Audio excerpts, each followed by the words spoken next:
Yeah, and congratulations. You just beat Liren. Is that a special matchup, and do you get a little bit of sense of revenge winning this game? Thank you. I think both yes and no. First of all, I'd like to mention that I guess from the beginning of the game, I was looking at him. He seemed to be like visibly unwell.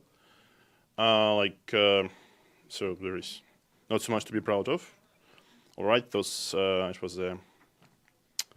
let's say, a fine idea like this G4 and stuff, and I guess I checked the line until the D4, like CD4, and somehow engine suggests knight D4 as a better choice than e takes D4. But e takes D4 is very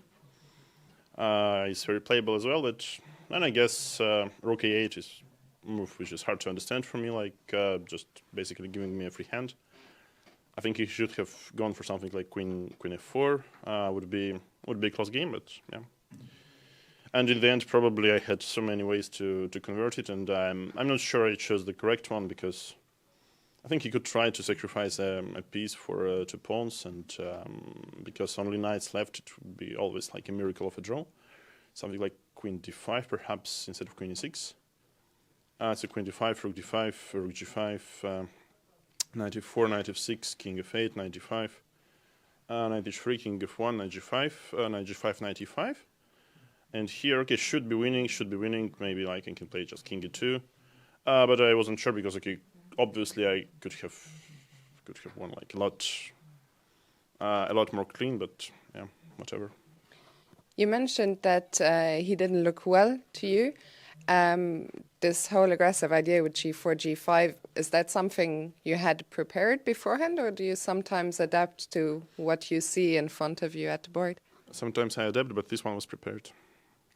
And yesterday, I know the game didn't go your way, but how did you enjoy the Tata style on tour and playing in the circus theater?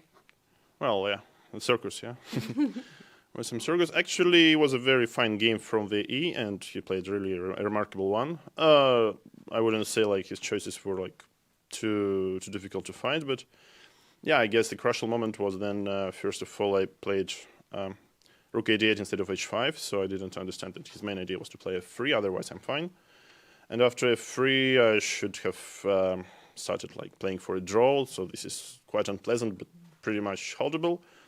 But instead, I missed a lot of his ideas, and then okay, he just played it flawlessly till the very end. So overall the playing venue was very nice. So it was nice to see some audience. You have played, of course, in a lot of different places all over the world. Does it matter to you, the surroundings of where you're playing, or only the boards matter?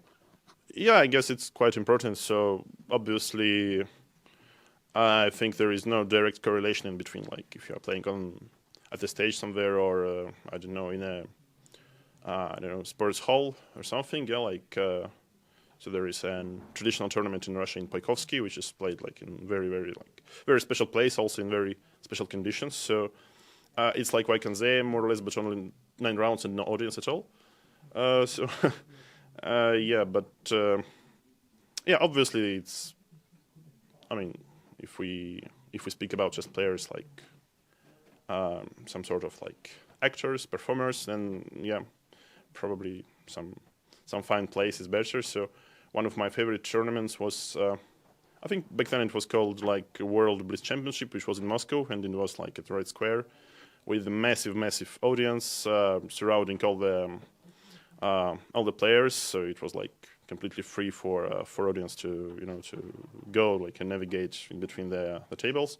So it was like sort of like I think ideal tournament for the audience. But yeah, so now it's more different. Now it's more difficult. Yeah, I understand. That's true. With today's win, you moved to +1. Everything is very close at the top. How do you feel with 3 rounds to go? I feel like Tottenham.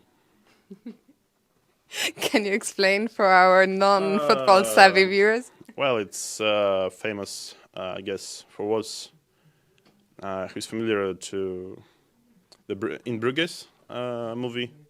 There is a famous quote, so like, which is like, where are those guys there in purgatory? Yeah, like Yes. they weren't complete shit, but still they didn't do too well. Yeah, so Okay, well, Jan, congrats on the win today. Enjoy tomorrow's race day and good luck for the last three. thank you.